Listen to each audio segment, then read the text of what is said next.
Hi, it's Rich again. Part 2, just a little bit more of a review on this. Excuse me. So, first off, I'd like to say thank you to everybody who's viewed the first video. Appreciate it. It was very, kind of amateurish. That was the whole point. Just someone who is picking up guitar and learning how to play. There were about 750 views so far, which I appreciate. Only 20 likes, so I'm guessing that 730 people thought it was pants. So I'm sorry about that. So if you do like this one, or think or like this is better, if you could press the like button, at least it tells me if it's something that's worthwhile or not. But I wanted to do just a really quick sort of secondary video on this. Now I've had it for a couple of weeks, and just expand on my thoughts from previous, really. So first thing is to say, this finish, because I've seen there's a guy who's got one in the silver burst, this finish really is stunning. In my room, it sits by a lamp, and at night time when it just kind of glistens off it, I mean, you can get an idea again here. If you really want one of these, I think this is the colour to have. It really is pretty. I even like the back, you can see some of the grain through there. So really happy with that, with the finish. As I said before, the setup, can't really tell brilliantly here, but it came out of the box just how I would want it to be, really, so that's good. Tiny little niggle. It's not a big one, but the nut isn't cut. When you tighten up the B string, you get a little bling, a little bit of a bling.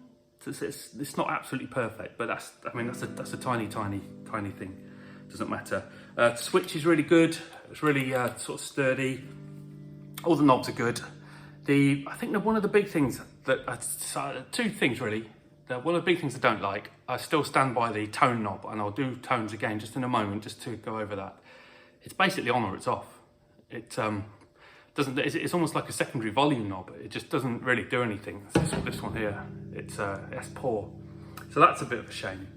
And the other thing I mentioned about the neck. It's a C profile neck, and it is comfortable if you're a Strat player, Fender player, but the 14-inch radius is quite flat. So I mean, like I say, I've not been playing all that long, but when you bar chords, as soon as you start getting a bit further down the neck, not that you'd ordinate, it's getting really.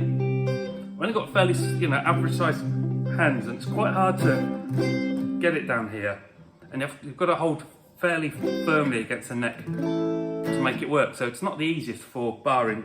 I guess a lot of people are used to that, but 14 inches radius is pretty, that's pretty flat, really.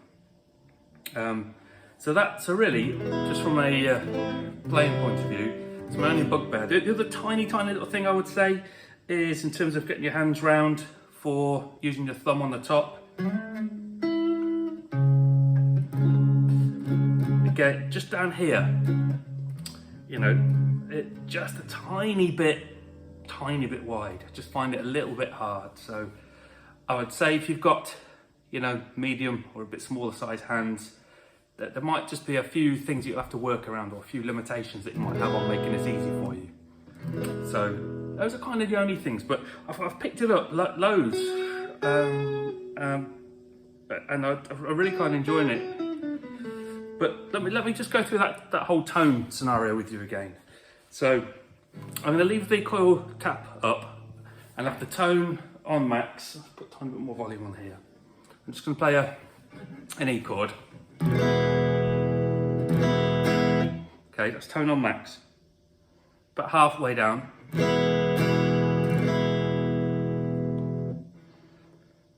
3/4 of the way down. It just sounds quieter. The tone doesn't sound less, just quiet. And then with it all the way off.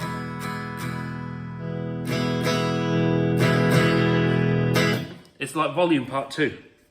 It's hopeless. And even if you put it on humbucker mode, like, we'll go, so volume right back up. Sorry, tone. A front pickup, a bit muddy. Bring it down a bit.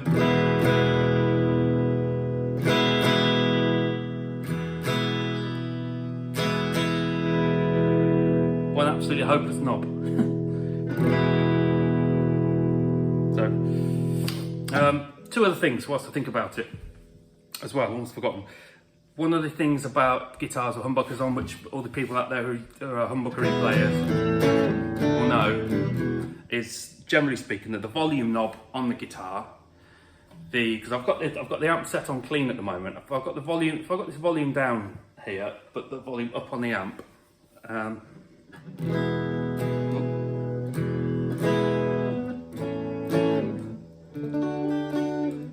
It's reasonably clean sounding. Put the volume up. There starts to become a point where it sounds overdriven.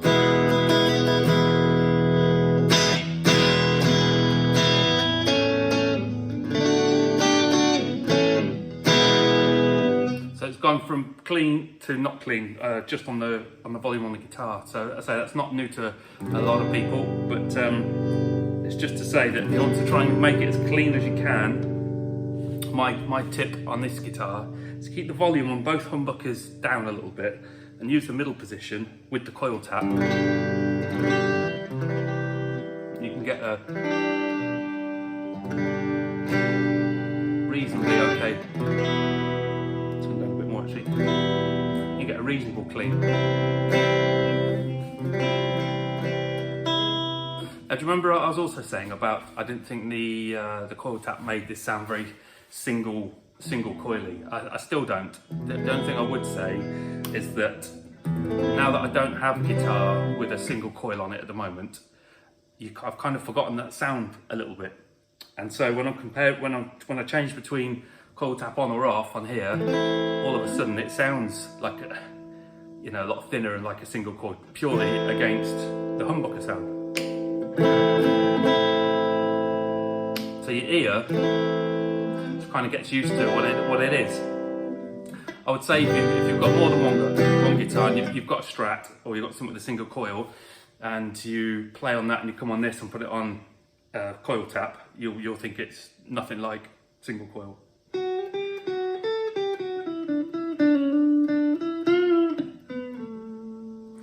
And oh yes, another thing, almost forgot that as well. I sound like Columbo, don't I? One more thing.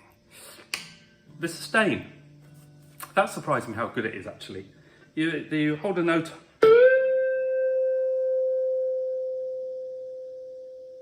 Yeah, that's still just about ringing out.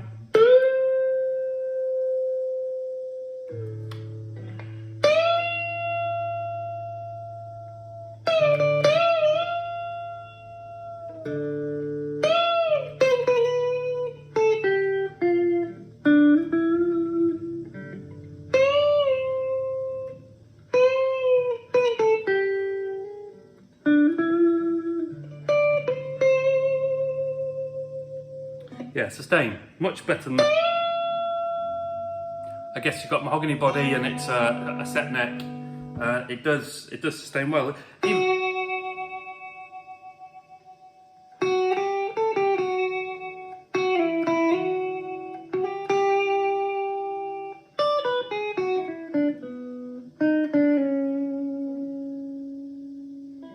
So I guess that's a plus point. So the quick follow-up on this then for me, the single coil kind of coil tap sound, I still don't rate it, it's not very good. I don't think the tone is worthwhile, doesn't do anything. That's poor. Tiny thing on the nut, but that's the smallest thing. But good things, great sustain. I really like that. The Grover tuners keep it in tune well, as you'd expect them to do. The Tusk nut or Graphtec, whatever it is as well, probably helps that. That's a good thing. And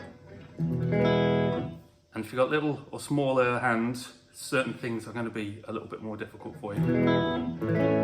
Anyway, that's enough waffle. What I'm going to do next, actually, this is around about £220 to buy new. The SC400, which is a single cut, more of a Les Paul style in terms of the control knobs. I used to have one, a friend of mine's got it now. That's about £100. So I'm going to do a video on, is it worth paying double with a Harley Benton? Do you get double the guitar? I already know the answer to this, but I'll do the video on that shortly, and I'll be interested to see what your thoughts are, especially if you're someone who's got an SC400 or one of the other want to do the Harley Bentons. So yes, thanks for watching, everybody. Like I say, if you can kindly press the like button so I know if this video is basically tells me if it's useful or not. Appreciate it, amateurish. That would be great. And any comments will be replied to. Thank you.